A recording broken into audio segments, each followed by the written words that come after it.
शिव पुराण कहता है कामदेव अजेय है, और कामदेव से यदि किसी व्यक्ति की रक्षा होती है, कामदेव पर कोई व्यक्ति विजय प्राप्त कर सकता है तो भोले बाबा की कृपा से ही कर सकता है, क्योंकि भोले बाबा का नाम कामारी है। जो काम को भी मार देते हैं वो भगवान शंकर है।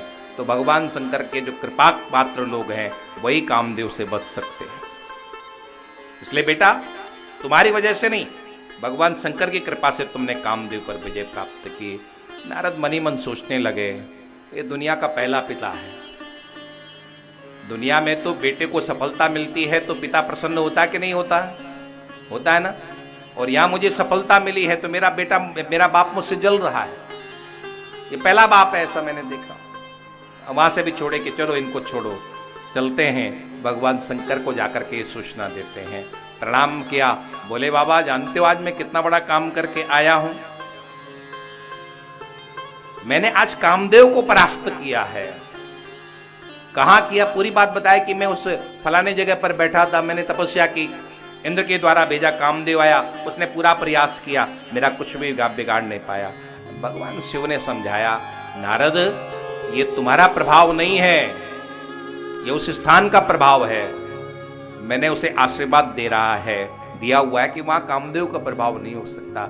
लेकिन जिसकी बुद्धि बिगड़ जाती है, जिसकी बुद्धि में वो हवा भर जाती है, वो किसी की अच्छी बात को भी स्वीकार नहीं करता। आप लोगों ने देखा होगा, आपके बेटे जब अपनी सफलता पर बहुत ज्यादा गर्वित हो जाते हैं तो उन्हें आपकी बात जहर लगती कि नहीं लगती?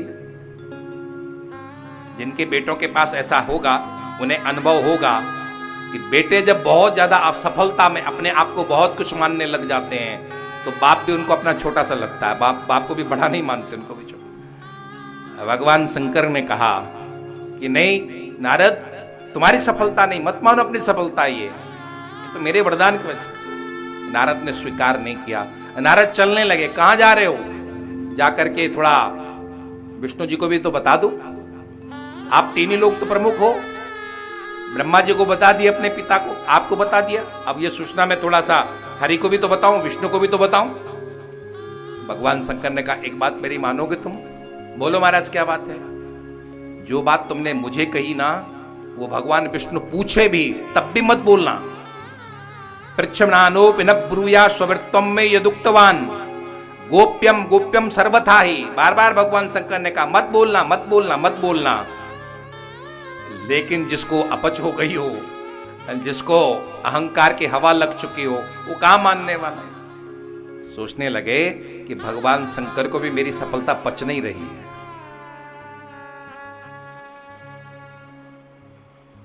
वहां से चले। बोले बाबा समझ गए कि बाबा को अहंकार आ गया है और इसकी बुद्धि पर यह अहंकार का पत्थर आ चुका है, और पत्थर तो डुबाता ही डुबाता है। नदी से पार जाना हो, आपको नदी से पार जाने के लिए क्या चाहिए? नौका चाहिए। नौका काय की बनती है? पत्थर की कि लकड़ी की? लकड़ी की ना। पत्थर की नौका होगी तो स्वयं भी डूबेगी और आपको भी डुबाएगी। समझ गए? ये पत्थर की नौका पर बैठ चुके हैं, ये डूबेंगे ही डूबेंगे, क्योंकि अभिमान डुबाने वाला ही होता है। जिसके अंदर किसी प्रकार का भी अभिमान होता है उसका पतन होता ही होता है।